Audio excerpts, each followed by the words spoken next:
Very warm welcome to you all.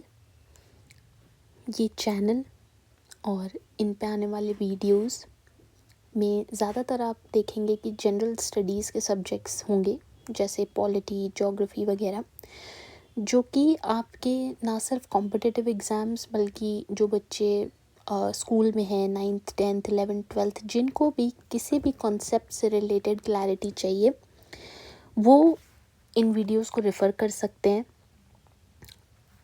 Polity के लिए आपको यूट्यूब पे कई सारे वीडियोस मिलेंगे और इंडीड वो सभी अपनी जगह बहुत अच्छा पढ़ाते हैं, बट मुझे कहीं ना कहीं ये लगता है कि एक पर्सनल मेंटोर वाला टच होना चाहिए। इसीलिए मैंने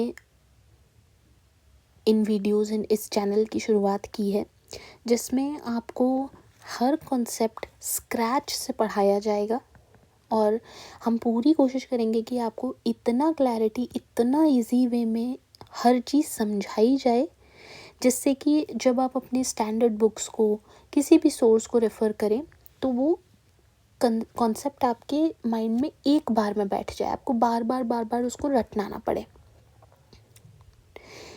अभी हाल फ़िलहाल हम पॉलिटी से स्टार्ट कर रहे हैं, जिसमें मेरी आपको यही एडवाइस रहेगी कि आप कोई भी टॉपिक पढ़ने से पहले एक बार इन वीडियोस को देखें और फिर अपने स्टैंडर्ड बुक्स, जिस भी सोर्स को आप रेफ़र करते हैं, चाहे आप एम लक्ष्मीकांत सर की बुक को रेफ़र करते हैं, चाहे आप पॉलिटी सिंप्लीफाइड रेफ़र करते हैं, चाहे आप अपने कोचिंग इंस्टीट्यूट के मटेरियल को रेफ़र करते हैं, नोट्स रेफ़र करते हैं, जो भी रेफ़र करते हैं, उन्हें रेफ़र करने से पहले आप एक बारी इन वीडियोस को देखें, ताकि जब आप उन सोर्सेस को रीड करेंगे तब आप देखेंगे कि आपको बार बार उनको रटना नहीं पड़ेगा और वो पूरी स्टोरी, पूरा कॉन्सेप्ट आपके माइंड में बैठ जाएगा। तो फ़िलहाल हम पॉलिटी से स्टार्ट कर रहे हैं। कुछ भी स्टार्ट करने से पहले मैं आपके थोड़े टर्म्स को हम क्लियर करेंगे। तो पहला जो टर्म है जो मुझे क्लियर करना है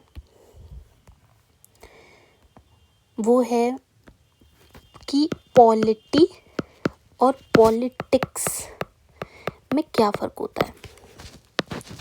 पॉलिटी का मतलब होता है कि हमारे देश में जो भी व्यवस्था है, जो भी सिस्टम है, वो कैसे काम कर रहा है। जैसे कि क्या इंस्टीट्यूशंस हैं हमारे देश में, वो कैसे काम करते हैं, उनमें क्या अथॉरिटीज़ होती हैं, उनके पास क्या पावर्स होती हैं, उनमें लोग कौन से होते हैं। ठीक है, हमारे देश में इलेक्शंस कौन सी बॉडी कराती है, कैसे होते हैं, क्या पावर है, कौन मेंबर है।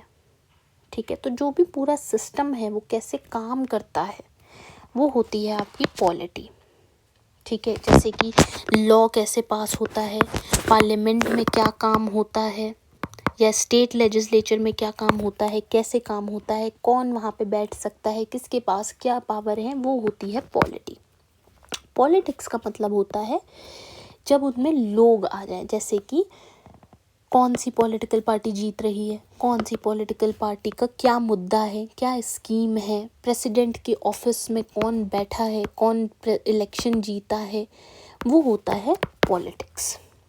ठीक है, क्लियर हो गया। तो पॉलिटी और पॉलिटिक्स के बीच का ये फ़र्क है।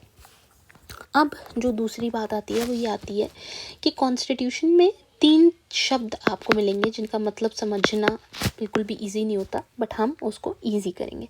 पहला वर्ड होता है पार्ट्स। कॉन्स्टिट्यूशन में एक कॉन्स्टिट्यूशन है, उसमें बहुत सारे पार्ट्स होते हैं, पार्ट 1, पार्ट 2, पार्ट 3, पार्ट 4, ऐसे करके बहुत सारे पार्ट्स होते हैं। तो इसका मतलब क्या है? पार्ट्स का मतलब होता है चैप्टर्स। ठीक है, एक कॉन्स्टिट्यूशन को बहुत सारे चैप्टर्स में डिवाइड किया गया है। जैसे आपकी बुक्स में भी आप देखते हैं कि बहुत सारे चैप्टर्स होते हैं। आप देखते हैं कि एक चैप्टर में एक थीम होता है। जैसे अगर आप हिस्ट्री में देखें तो फ्रेंच रिवॉल्यूशन का एक अलग चैप्टर होता है, अमेरिकन रिवॉल्यूशन का एक अलग चैप्टर होता है, वो होता है एक थीम। ठीक है, ऐसे ही हमारे कॉन्स्टिट्यूशन में बहुत सारे चैप्टर्स हैं, बहुत सारे पार्ट्स हैं और हर पार्ट का एक थीम है। जैसे पार्ट 1 है यूनियन एंड इट्स टेरिटरी, ये एक थीम हो गया। ठीक है, नेक्स्ट आता है आर्टिकल। हमारे कॉन्स्टिट्यूशन में बहुत सारे आर्टिकल्स हैं, तो इसका मतलब क्या होता है, हर पार्ट में यानी कि हर थीम में बहुत सारे आर्टिकल्स होते हैं। जैसे आप अपनी बुक्स में भी देखते हैं, एक चैप्टर होता है और चैप्टर में बहुत सारे टॉपिक्स होते हैं, ऐसे ही आर्टिकल क्या हो गए, बहुत सारे टॉपिक हो गए। तो ये हो गया चैप्टर और इसमें हो गए आर्टिकल 1 से 4, ये हो गए टॉपिक्स। ठीक है, तो एक पार्ट है जो कि एक चैप्टर है और चैप्टर के अंदर बहुत सारे टॉपिक्स हैं यानी कि आर्टिकल्स हैं। अब आता है शेड्यूल। शेड्यूल क्या होता है, शेड्यूल वर्ड का मतलब होता है लिस्ट या टेबल। ठीक है, हमारे कॉन्स्टिट्यूशन में एंड में बहुत सारे शेड्यूल्स यानी कि टेबल्स दिए गए हैं ताकि चीज़ें और ज़्यादा सिंप्लीफाइड रहें। जैसे हमारे आर्टिकल 1 में लिखा है कि आपको अगर स्टेट्स और यूनियन टेरिटरीज़ के नाम जानने हैं ना, तो आप शेड्यूल 1 को रेफ़र करिए, शेड्यूल 1 देखिए, शेड्यूल 1। ठीक है, इसका मतलब क्या हो गया, इसका मतलब ये हो गया एक ऐसी लिस्ट है जिसमें स्टेट और यूनियन टेरिटरीज़ के नाम लिखे हुए हैं। ठीक है, तो शेड्यूल आप अपने दिमाग में बिठा लीजिए कि ये टेबल फॉर्मेट में होंगी अलग अलग चीज़ों के और उनमें उनकी इंफॉर्मेशन दी है। जैसे शेड्यूल 1 है जिसमें आपको स्टेट एंड यूटीज़ के नाम दिए गए हैं। ठीक है, तो ये 3 चीज़ें क्लियर हो गई। पार्ट का मतलब क्या है, आर्टिकल का मतलब क्या है और शेड्यूल का मतलब क्या है।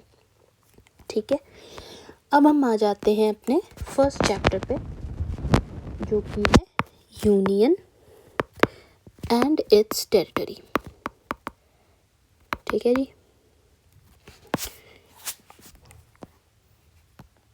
ठीक है, तो अभी मैंने आपको बताया कि पार्ट 1 जो है कॉन्स्टिट्यूशन के यानी कि चैप्टर नंबर 1 जो है उसका नाम ही ये है, यूनियन एंड इट्स टेरिटरी। इसमें आपको देखने मिलेगा कि 4 आर्टिकल है 1 से 4 तक। ठीक है, क्यों, क्योंकि ये एक थीम हो गया और ये उनके टॉपिक्स हो गए। ठीक, आर्टिकल 1 से 4 तक। अब आप खुद सोचिए कि जब हमने कॉन्स्टिट्यूशन, जब किसी भी देश का कॉन्स्टिट्यूशन लिखा जाता है तो सबसे पहली चीज़, सबसे पहला क्वेश्चन क्या किया जाता है कि वो देश होगा क्या, उस देश में कौन सी स्टेट्स होंगी, उन स्टेट्स के पास उन स्टेट्स की आइडेंटिटी क्या होगी। ठीक है, यही सबसे पहला क्वेश्चन पूछा जाएगा। अगर हमें यही नहीं पता होगा कि इंडिया दिखता कैसा है, इंडिया में कौन सी स्टेट्स हैं, कितनी स्टेट्स हैं, तो फिर कैसे चलेगा। तो जो सबसे पहला काम हमने किया वो हमने ये बताया कि इंडिया में कौन सी स्टेट्स होंगी, इंडिया में कौन सी टेरिटरी होगी, क्या होगा इंडिया, क्या उसकी आइडेंटिटी होगी, ये सब हम धीरे धीरे देखेंगे कि क्या है। फ़िलहाल जो ये हमारा आर्टिकल 1 है, इसमें आप सबसे पहली लाइन जो देखेंगे वो है India that is Bharat shall be a union of states. ठीक है, ये पहली लाइन है हमारे कॉन्स्टिट्यूशन की। अब जो क्वेश्चन आना चाहिए आप लोगों के दिमाग में वो ये है कि या तो इंडिया नाम रख लेते या तो भारत रख लेते, दोनों क्यों रख लिए। ठीक है, और किसका दर्जा बड़ा है किसका दर्जा छोटा है, ये भी एक क्वेश्चन हो सकता है। ठीक है, तो हमने पहली चीज़ तो 2 नाम क्यों रखे।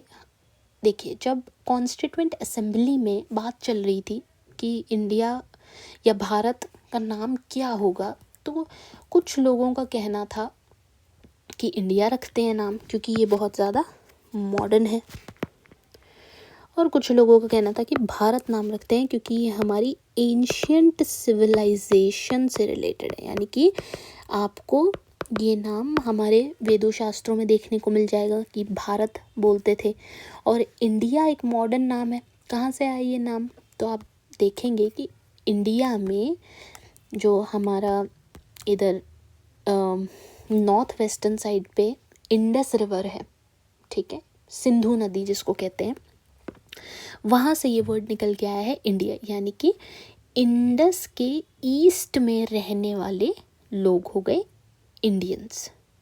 ठीक, ये मैं प्रेजेंट डे बाउंड्री के हिसाब से नहीं बता रहे हैं हम, ये मैं आपको एक जेनरिक आइडिया दिया जा रहा है।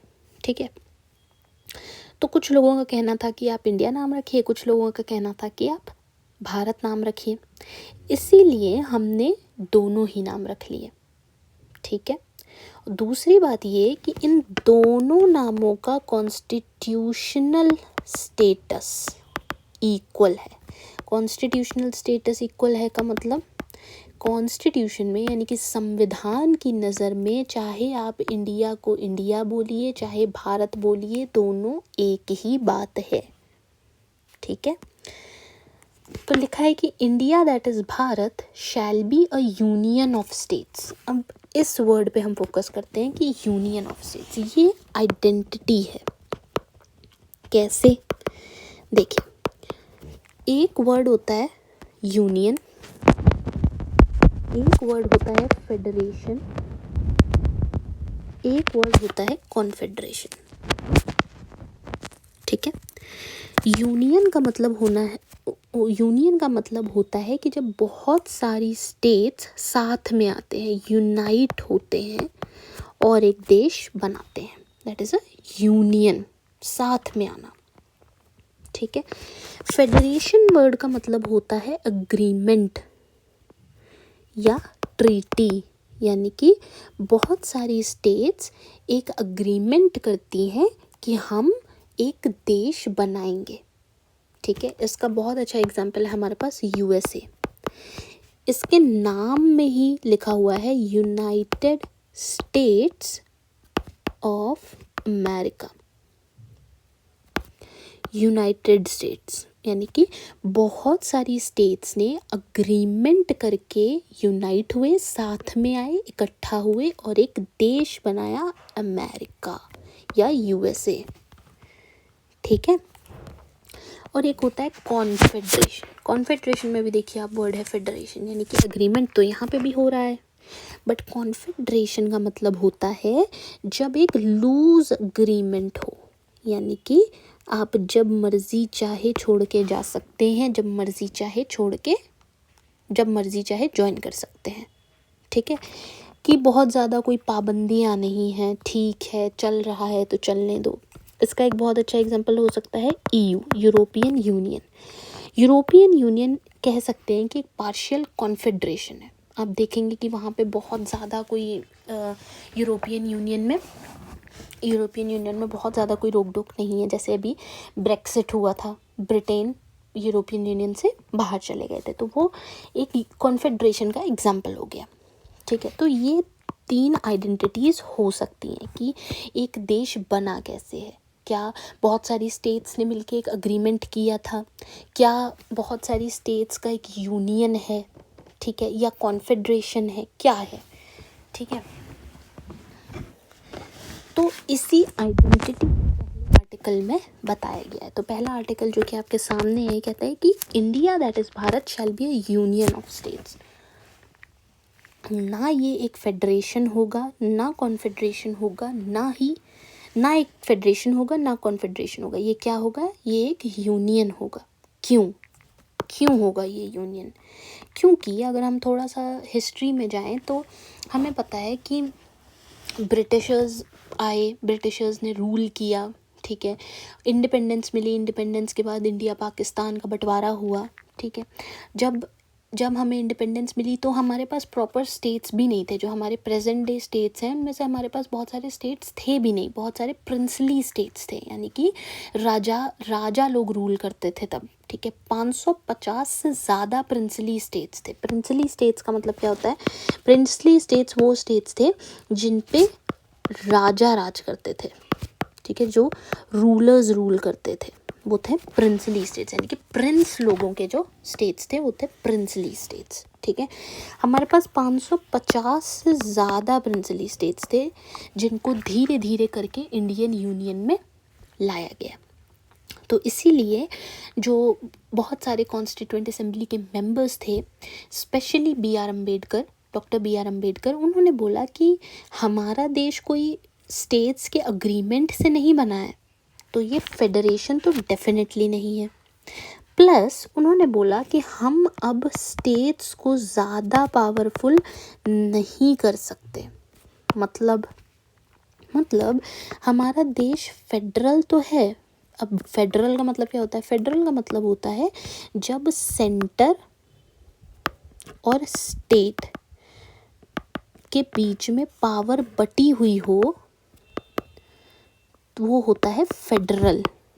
लेकिन हमारा जो स्ट्रक्चर है, इंडिया का जो स्ट्रक्चर है, वो है quasi federal structure. Quasi federal structure का मतलब होता है कि हम फेडरल तो हैं, सेंटर और स्टेट के बीच में पावर बटी हुई तो है, लेकिन कहीं ना कहीं हमारा जो सेंटर है ना, वो ज़्यादा स्ट्रॉन्ग है स्टेट से। तो हमारा है क्वासाई फेडरल स्ट्रक्चर। ठीक है। तो कॉन्स्टिट्यूएंट असेंबली में जो मेंबर्स थे, specially doctor B R Ambedkar, उनका कहना था कि सर हम अपनी स्टेट्स को सेंटर के बराबर नहीं रखेंगे, सेंटर हमेशा हल्का सा ज़्यादा पावरफुल रहेगा दैन स्टेट्स, कुछ पावर सेंटर को ज़्यादा दी जाएंगी। और इसी के तहत हमने अपनी स्टेट्स को सेसीड होने की पावर भी नहीं दी है। सेसीड का मतलब क्या होता है? सेसीड, ये है सेसीड। सेसीड का मतलब होता है छोड़ के जाना। तो हमने अपनी स्टेट्स को ये पावर नहीं दी है कि वो इंडिया को छोड़ के जाए। मतलब कल अभी प्रेजेंटली इंडिया में जितनी भी स्टेट्स हैं, उनमें से कोई भी स्टेट ये नहीं कह सकती कि मैं इंडियन स्टेट नहीं हूँ, मैं इंडिपेंडेंट बनना चाहती हूँ। ये कोई भी स्टेट नहीं कह सकती। आप इंडिया का पार्ट हैं और आपको इंडिया का पार्ट बन के ही हमेशा रहना पड़ेगा। ठीक है। तो हमने अपनी स्टेट्स को राइट टू सेसीड नहीं दिया है। ठीक है, नहीं दिया है। ठीक बात है। तो इसीलिए हमने बोला कि इंडिया जो India that is Bharat shall be a union of state. ये हमने अपने देश की आइडेंटिटी बता दी कि बहुत सारी स्टेट्स का यूनियन है भारत। ठीक है। और इनमें इन स्टेट्स को सेसीड होने का अधिकार नहीं है, यानी कि छोड़ के जाने का अधिकार नहीं है। इसीलिए इंडिया को आप बोलते हैं इनडिस्ट्रक्टिबल यूनियन।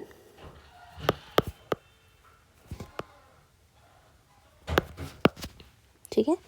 इंडिया को आप बोलते हैं इनडिस्ट्रक्टिबल यूनियन, यानी कि इस यूनियन को तोड़ा नहीं जा सकता। ठीक है। इंडिया इंडिया ही रहेगा, कोई भी स्टेट छोड़ के नहीं जा सकती।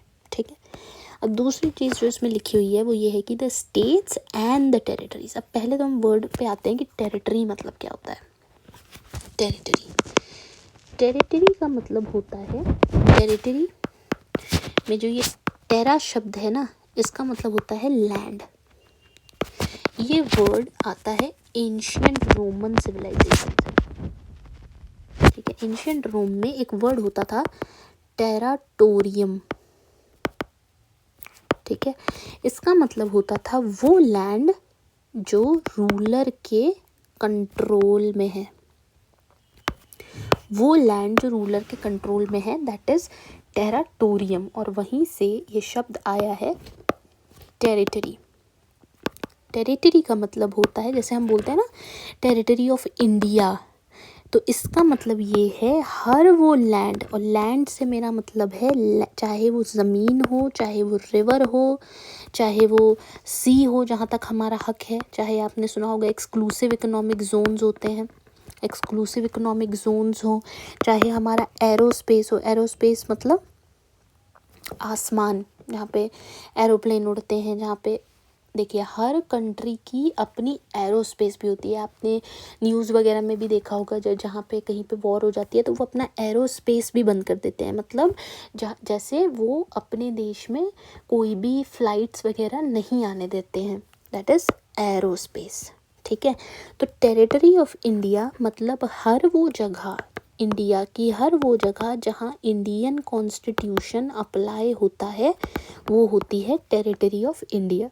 और यहाँ पे मेरा मतलब सिर्फ ज़मीन से नहीं है, यहाँ पे river, aerospace, exclusive economic zone सब कुछ आता है। ठीक है। तो यहाँ पे लिखा है कि the states and the territories thereof shall be specified in the first schedule. अब यहाँ पे जो टेरिटरीज लिखा है उनका मतलब क्या है? उनका मतलब है यूनियन टेरिटरीज। अब हम पहले ये समझ लेते हैं कि यूनियन टेरिटरी क्या होता है। देखिए नाम में ही सब कुछ सिंप्लीफाइड होकर लिखा है यूनियन। यूनियन का मतलब सेंटर, ठीक है, सेंटर। अच्छा, सेंटर का मतलब क्या होता है? सेंटर का मतलब होता है, देखिए हमारे देश में एक होती है सेंट्रल गवर्नमेंट। सेंट्रल गवर्नमेंट मतलब जो पूरे देश की सरकार है। जैसे प्रेजेंट में बीजेपी की सरकार है तो वो है सेंट्रल गवर्नमेंट। और एक होती है स्टेट, यानी कि जिस भी स्टेट के आप होंगे उसकी अलग सरकार होगी। जैसे यूपी की अपनी अलग सरकार है, पंजाब की अपनी अलग सरकार है, एमपी की अलग सरकार है, ठीक है, वो होती है स्टेट। तो यूनियन और सेंटर ये एक ही बात है, ठीक है। तो यूनियन का मतलब हो गया सेंटर, और टेरिटरी का मतलब मैंने आपको अभी समझाया। यूनियन टेरिटरी का मतलब होता है वो जगह जो सेंटर के कंट्रोल में है, जो डायरेक्टली सेंटर के कंट्रोल में है, वो होती है यूनियन टेरिटरी। तो हमने क्यों ऐसी कोई भी जगह रखी है भाई जो सेंटर के कंट्रोल में है? देखिए कई हमारा देश बहुत बड़ा है, तो कई जगहें ऐसी होती हैं जहाँ पे आप देख, कुछ जगहें ऐसी हैं जहाँ पे ट्राइबल्स बहुत ज़्यादा हैं, कुछ जगहें ऐसी हैं जहाँ पे डाइवर्सिटी बहुत ज़्यादा है ना, कि अलग अलग कल्चर के लोग रहते हैं। कई जगह आप देखेंगे कि बॉर्डर पे इश्यूज़ हैं बहुत सारे।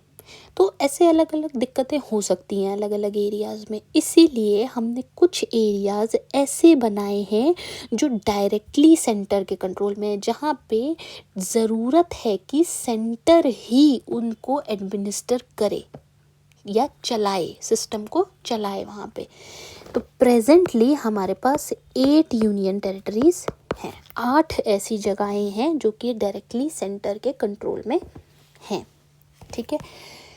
तो हमारे यहाँ पे लिखा हुआ है कि states and the territories thereof shall be specified in the first schedule, जो कि मैंने आपको अभी बताया था कि हमारे पास लिस्ट टेबल वगैरह सब अलग से बनी हुई हैं। तो जो पहला शेड्यूल है या जो पहली लिस्ट है वो हमें ये बताती है कि हमारे देश में कौन सी स्टेट्स हैं और कौन सी यूनियन टेरिटरीज हैं, ठीक है।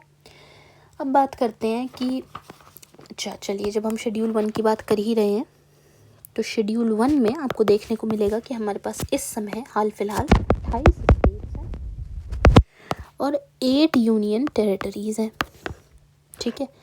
अब अभी मैंने आपको बताया कि यूनियन टेरिटरीज़ मतलब जो एरियाज़ डायरेक्टली सेंटर के कंट्रोल में है। बट यहाँ पे भी एक चीज़ है, देखिए हमारे देश में 3 ऐसी यूटीज़ हैं जिनके पास अपना लेजिस्लेचर है। लेजिस्लेचर का मतलब क्या होता है? लेजिस्लेचर आप अभी फ़िलहाल जेनरिक टर्म्स में ये समझ लीजिए, लेजिस्लेचर वो जगह होती है जहाँ पे लॉ बनाए जाते हैं, लॉ मेकिंग होती है, ठीक है। इससे मेरे ख्याल से आपके मन में जो पहला एग्जाम्पल आ रहा होगा वो पार्लियामेंट आ रहा होगा, ठीक है। तो हाँ, पार्लियामेंट भी एक लेजिस्लेचर है, ये सेंटर पे है, ठीक। जब हम स्टेट की बात करते हैं तो स्टेट में क्या होता है? स्टेट लेजिस्लेचर होता है जिसको आप विधानसभा भी कहते हैं, ठीक है। सेंटर पे आप देखेंगे आपके पास लोकसभा भी है और राज्यसभा भी है, ठीक है। ये आपका सेंटर का लेजिस्लेचर हो गया, ये आपका स्टेट का लेजिस्लेचर हो गया, ठीक। यहाँ पे लॉस बनाए जाते हैं, ठीक है। तो 3 यूनियन टेरिटरीज़ हमारे पास ऐसी हैं जहाँ पे लेजिस्लेचर भी है। कौन सी हैं वो? Delhi, Jammu and Kashmir and Puducherry. यहाँ पे आपको देखने को मिलेगा, हालांकि यहाँ ये सेंटर के कंट्रोल में ही है, बट यहाँ पे इनके पास अपना लेजिस्लेचर भी है। जैसे आपने दिल्ली में ही देखा होगा, दिल्ली में बोलते हैं ना आपकी सरकार है, आपकी सरकार है। तो दिल्ली एक यूनियन टेरिटरी है बट इनके पास अपना लेजिस्लेचर भी है।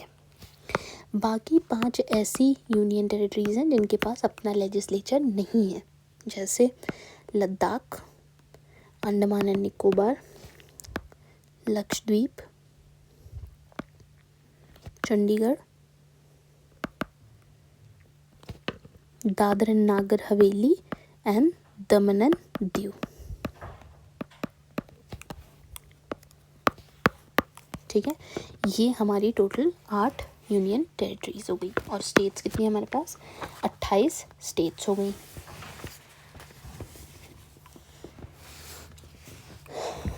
अच्छा, अब हम एक और बात कर लेते हैं, जो कि अगर आप एम लक्ष्मीकांत बुक पढ़ेंगे तो आप पहले पेज पे ही आप पढ़ेंगे, इस चैप्टर के पहले पेज में उसमें लिखा है कि जो प्रोविज़न है ना कॉन्स्टिट्यूशन के, ये वैसे तो हर जगह सेम अप्लाई होते हैं, हर स्टेट पे ये सेम वे में अप्लाई होते हैं, बट कुछ ऐसी जगहें हैं जहाँ पे हमें स्पेशल प्रोविज़न्स देने होते हैं। जैसे अगर आप देखेंगे तो कुछ ऐसी स्टेट्स हैं जहाँ पे ट्राइबल बेल्ट्स हैं, कुछ ऐसी स्टेट्स हैं जहाँ पे इंसर्जेंसी ज़्यादा है। इंसर्जेंसी का मतलब क्या होता है? इंसर्जेंसी का मतलब होता है ऐसा रिबेल करना, मतलब अपने देश की जो गवर्नमेंट है, जो एस्टैब्लिश्ड गवर्नमेंट है या गवर्नमेंट ऑफ द डे है, उसके अगेंस्ट जब आप रिबेल करते हैं या लड़ते हैं या दंगे फसाद करते हैं, वो होता है इंसर्जेंसी। क्यों? क्योंकि उनको सरकार गिरानी होती है, ठीक है। उसके जब आप एक गवर्नमेंट, जो इस्टेब्लिश्ड गवर्नमेंट है, उसके अगेंस्ट रिबेल करते हैं, वो होता है इंसर्जेंसी। तो बहुत सारी इंडिया में ऐसी जगहें हैं जहाँ पे इंसर्जेंसी की प्रॉब्लम है, बहुत सारी ऐसी जगहें हैं जहाँ पे आपको देखने को मिलेगा उनका कल्चर बहुत ज़्यादा यूनिक है, बहुत सारी ऐसी जगहें हैं जो बहुत अनस्टेबल हैं पॉलिटिकली। उन स्टेट्स को कुछ एक्स्ट्रा एडवांटेज दिया जाता है या सेफगार्ड दिया जाता है, ठीक है। जैसे इसका एक एग्जांपल आप देखने को मिलेगा 371 से 371 जे में जो आर्टिकल हैं, उनमें कुछ स्टेट्स को, जैसे कि महाराष्ट्र में, गुजरात में, इन अलग अलग स्टेट्स को कुछ स्पेशल प्रोविजंस दिए गए हैं, ठीक है। अब इनमें भी ऐसा नहीं है कि पूरी पूरी स्टेट को ही स्पेशल प्रोविज़न दे दिए गए, नहीं। उन स्टेट्स में जो एरियाज़ हैं जहाँ पे उन स्पेशल प्रोविजंस की ज़रूरत है, उनको वो स्पेशल प्रोविजंस या कुछ स्पेशल ट्रीटमेंट दिया गया है, ठीक है। ऐसे ही एक और एग्जांपल है, जैसे 5th शेड्यूल है। 5th शेड्यूल यानी कि 5th लिस्ट है, ठीक है। ट्राइबल एरियाज़ को रखा गया है। क्यों रखा गया है? क्योंकि जब ब्रिटिशर्स का टाइम था तो ब्रिटिश एडमिनिस्ट्रेशन ने ये नोटिस किया कि कुछ ट्राइबल एरियाज़ हैं जो कि मेन लैंड से बहुत डिफरेंट है, ठीक है। मेन लैंड से वो बहुत डिफरेंट है, और अगर उन पे ऑर्डिनरी लॉज अप्लाई किए गए तो ट्राइबल सोसाइटीज़ को बहुत ज़्यादा खतरा हो जाएगा, ठीक है। ट्राइबल सोसाइटीज़ को बहुत ज़्यादा खतरा हो जाएगा, आउटसाइडर्स आके उनका लैंड ले लेंगे, उनकी सोसाइटीज़ कहीं ना कहीं ख़त्म हो जाएंगी। तो चूँकि ऐसा ना हो या कोई प्रॉब्लम ना हो, उन्होंने ब्रिटिशर्स ने ऐसे ट्राइबल एरियाज़ को एक्सक्लूडेड एरियाज़ में रखा, ठीक है, एक्सक्लूडेड एरियाज़ में रखा। जब उसने ऐसे एक्सक्लूडेड एरियाज़ में रखा और इंडिपेंडेंस हमें मिली 1947 में, उन्हीं एक्सक्लूडेड एरियाज़ को हमने 5th शेड्यूल में रखा, ठीक है, ताकि वही उसी एक्सप्लॉयटेशन से उन ट्राइबल्स को, उन ट्राइबल सोसाइटीज़ को, उन ट्राइबल एरियाज़ को बचाया जा सके, ठीक है जी। ऐसे ही आता है आपका 6th शेड्यूल। अच्छा, 5th शेड्यूल के कुछ एग्जांपल्स अगर आप देखें तो आपको मिल जाएगा झारखंड, उड़ीसा, ठीक है, MP, महाराष्ट्र, ऐसे बहुत सारे नाम आपको मिलेंगे। और वही बात है फिर से, जो कि बहुत सारे बच्चों को ये क्लैरिटी नहीं होती है, इन पूरी स्टेट्स को प्रोटेक्शन नहीं दी गई है। इनमें जो स्पेसिफिक ट्राइबल बेल्ट्स हैं, जो एरियाज़ हैं जिनको ज़रूरत है कुछ स्पेशल ट्रीटमेंट की, उनको वो सेफगार्ड्स दिए गए हैं, ठीक है। ऐसे ही हमारा एक 6th शेड्यूल है, ठीक है। 6th शेड्यूल में हमने मेजरली नॉर्थ ईस्टर्न एरियाज़ को रखा है। क्यों?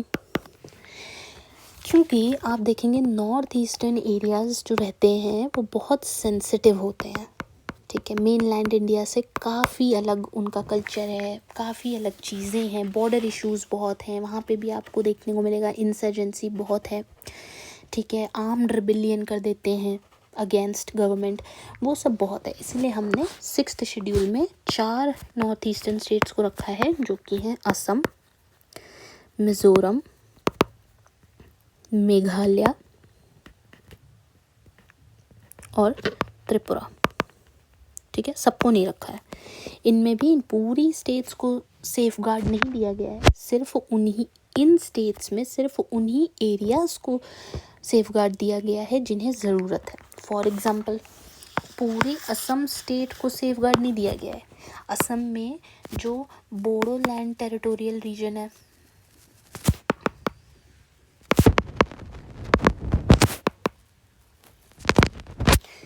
जो कार्बी एंगलोंग का एरिया है, ठीक है, जो आपका दीमा हसाओ का एरिया है,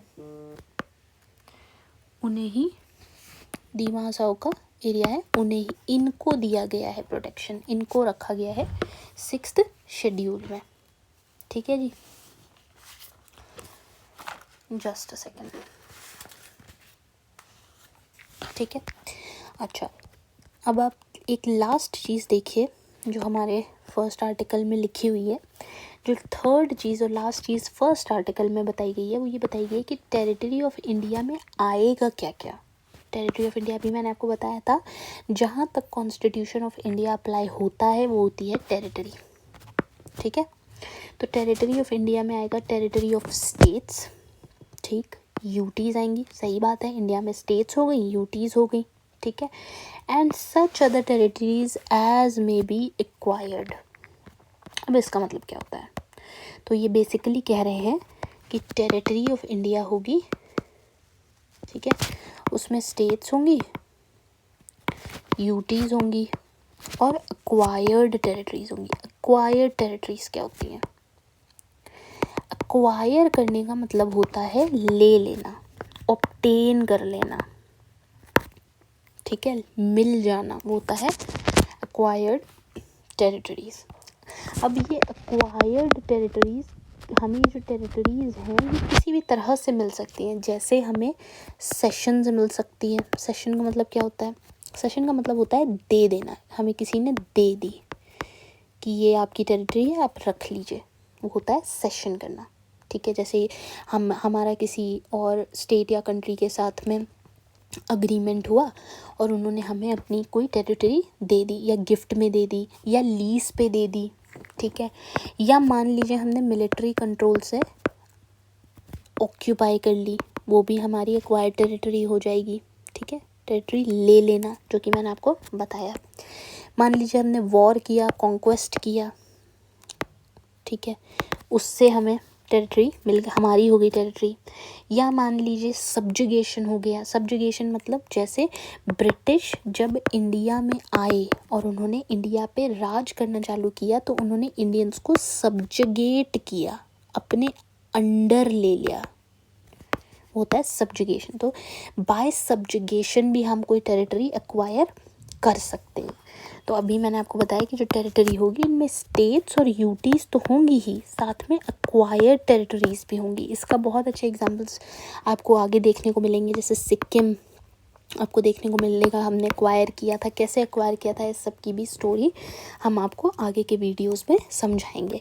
तो ये था आपका article number 1 of the Indian constitution. I hope कि आपको ये चीज़ अब प्रॉपरली समझ में आ गई है। अच्छा, एक लास्ट चीज़ जो मुझे आपको बतानी थी वो ये है कि इंडिया जो है इसको बोलते हैं इंडिस्ट्रक्टिबल यूनियन, जो कि मैंने आपको बताया। इसको बोलते हैं indestructible union of destructible states. ठीक है, ये हमारे नेक्स्ट वीडियो का थोड़ा सा बेसिस बनेगा। ठीक है, इसका मतलब क्या होता है? इंडिस्ट्रक्टिबल का मतलब होता है जिसको आप डिस्ट्रॉय ना कर सके, ठीक है, जिसको आप डिस्ट्रक्ट ना कर सके, जिसको आप बिगाड़ ना सकें, वो होता है इंडिस्ट्रक्टिबल। तो इंडिया हो गया इंडिस्ट्रक्टिबल यूनियन, लेकिन स्टेट्स के आगे क्या लिखा है? डिस्ट्रक्टिबल, यानी कि इसको आप डिस्ट्रॉय या डिस्ट्रक्ट कर सकते हैं। इसका मतलब क्या हुआ? अभी मैंने आपको बताया था कि इंडिया में सेंटर को स्टेट से ज़्यादा पावर दी गई है। क्यों? क्योंकि हम इतिहास में की गई गलती दोबारा दोहराना नहीं चाहते। ठीक है, इसीलिए हमने सेंटर को ज़्यादा पावर दी है और स्टेट्स को हल्की सी कम पावर दी है। ठीक है। इसीलिए इस देश में, इंडिया में, सेंटर जो है वो स्टेट्स का बाउंड्री चेंज कर सकता है, नाम चेंज कर सकता है, ठीक है, ऑल्टर कर सकता है, बाउंड्रीज घटा बढ़ा सकता है, 2 स्टेट्स को एक ही में मर्ज कर सकता है, या एक स्टेट को बाइफरकेट करके 2, 3, 4 जितनी मर्जी उतनी स्टेट्स बना सकता है। ये आप याद रखेंगे, ठीक है। मतलब इंडिया में स्टेट्स का जो एग्जिस्टेंस है ना, स्टेट्स का, ये गारंटीड नहीं है।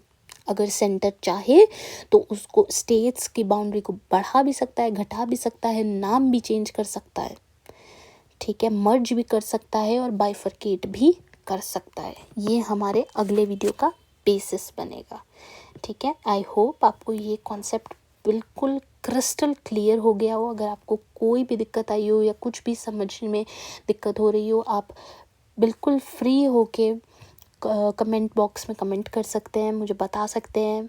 हम एक अलग से शॉर्ट बना देंगे उस प्रॉब्लम को सॉल्व करने के लिए, उस कॉन्सेप्ट को क्लियर करने के लिए।